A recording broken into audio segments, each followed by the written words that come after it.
last time on how to win the loser's game. Probably about 1% of managers can beat the market over the very long term. The bigger the institution, the bigger the brand, normally the more you pay, and normally the worse the performance. For virtually all investors, making a decision as to which active fund to invest in is a pure lottery.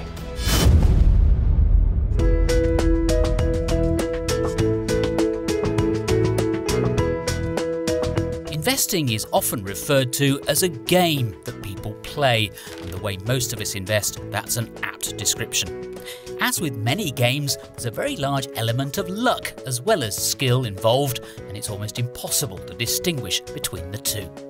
But investing shouldn't be a game. After all, securing your financial future is a serious matter. And although the industry and the pundits like to play it down, there is a wealth of empirical research on this subject that investors can draw on. We're going to touch on some of the key principles of investing established by a long line of academics, including Nobel Prize winners. Investing will always involve a degree of risk, but basing your investment strategy on those key principles will help you sleep more soundly and enjoy life, safe in the knowledge that if you stick with it long enough, you will succeed. Our story starts in Paris. It was here in 1892 that a young man from Le Havre named Louis Bachelier came to study at university. Louis Bachelier lost both his parents shortly after leaving school. To support his brother and sister, he briefly took the reins of the family business. But what fascinated him most was mathematics, and at the age of 22 he came here to Paris to study at the Sorbonne. Among the eminent mathematicians whose lectures he attended was the world-renowned Henri Poincaré.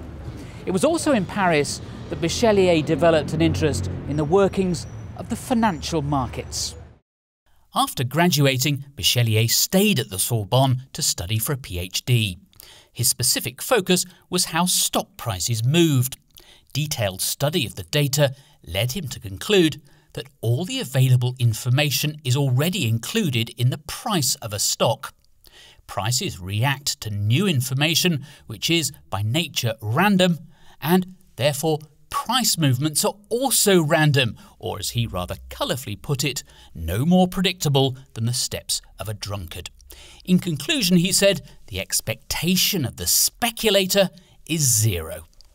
The expectation of the speculator is zero because when you buy something, you expect that the price is going to rise, but if you buy something, someone else has to sell it, and this other person thinks the price is going to go down. So if you want to have an exchange at the equilibrium, then the buyer cannot have an advantage over the seller. So the price must be such that future prices is completely unexpected. In 1900, after 8 years in Paris, Bachelier completed his PhD thesis, La théorie de la spéculation, the theory of speculation. It went largely unnoticed at the time, and it wasn't until very late in his career that Bachelier was finally offered the professorial post he always wanted. But the work is now generally recognised as brilliant, and Bachelier as the father of financial mathematics. It was the American economist Paul Samuelson who first recognised the significance of Bachelier's thesis in the early 1950s, several years after the Frenchman's death. The theory of speculation had a profound effect on Samuelson's work. For Samuelson, unpredictability was a necessary characteristic of a well-functioning market. In turn, his work greatly influenced the founder of Vanguard, the company that pioneered the use of index funds. I am not much of an academic. Many of those articles, truth told, I cannot even understand, and very sophisticated. But the great hero of my life was Paul Samuelson. He had won the Nobel Prize in economics, one of the first American to do so, back in the, I guess, early 1970s.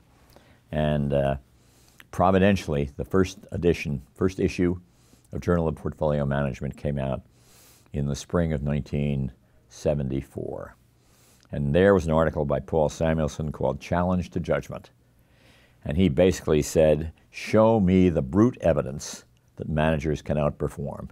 If you can't show me that brute evidence, you should own a passive market index like the S&P 500, operate at very low cost and no sales loads. And that was the inspiration that basically got me going on the idea. There's one institution more than any other that's contributed to our understanding of asset pricing and how markets work. Over the years, the University of Chicago has produced an almost embarrassing array of Nobel Prize winners who've researched and written about this subject. I've come to interview its latest Nobel laureate. It was the advent of computers in the 1950s which enabled researchers like Eugene Fama to take financial mathematics to the next level. I always say the work on markets and the efficient markets theory and empirical work that came out of that basically was motivated by the computer and the freedom that gave people to do empirical work. It was for his work on the efficient market hypothesis for which Professor Fama was recognised by the Nobel Prize Committee. The EMH reinforces the view of Bachelier and Samuelson that all relevant information is already incorporated in the price of a particular stock.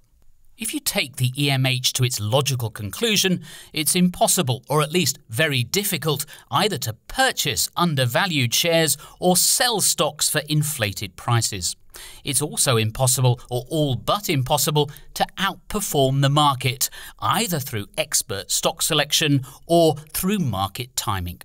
To what extent do you think the efficient market hypothesis has stood the test of time? It's a model. The word model implies that it's not perfect. Clearly, insiders have information that's not in the market prices, and that's pretty clear evidence that they gain from their trades. Once you get past that group, it's very difficult to find people who do have information that's not in the price.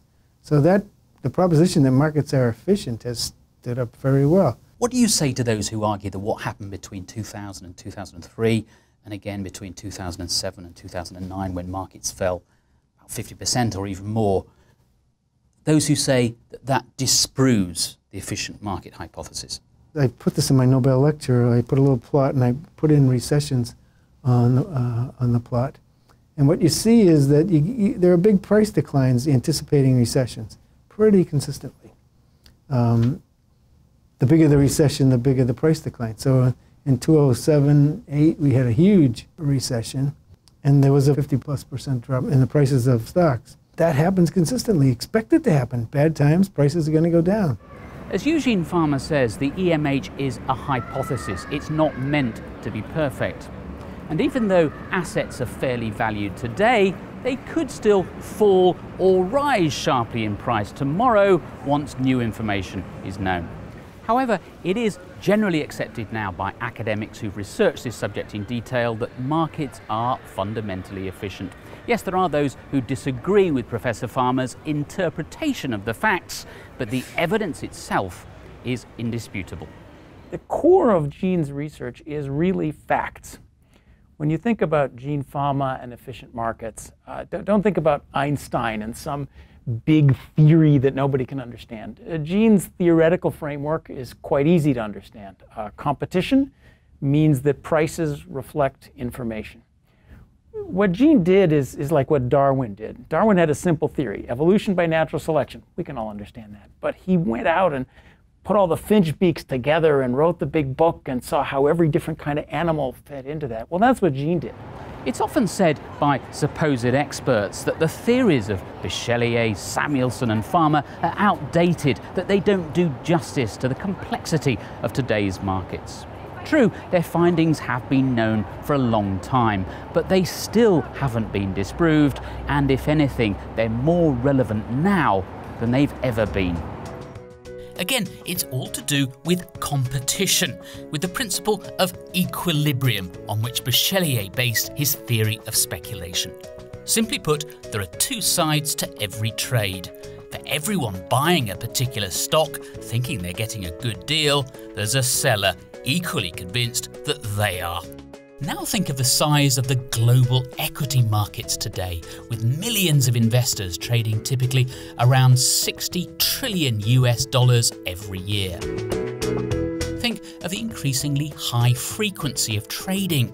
A decade ago, there was an average of around 20,000 trades every second, but that figure has increased nearly 100-fold to 1.8 million trades a second. Also, think of the growing number of professional stock pickers out there. In the US, for example, there are 14 times more mutual funds today than there were in 1979. All these market participants are competing with one another, and each time they trade, they're giving their estimate of how much a stock is worth. So we should see the price of a stock as the very latest, best estimate of the entire market.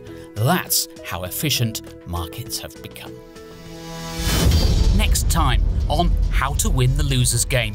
Really the cornerstone of all what we call modern portfolio theory rests on this idea of diversification. The price, sharp reduced, depends on two things. First, the risk of holding that security when markets fall, and secondly, the expected return. What we mean by factors are things that drive common variation across stocks.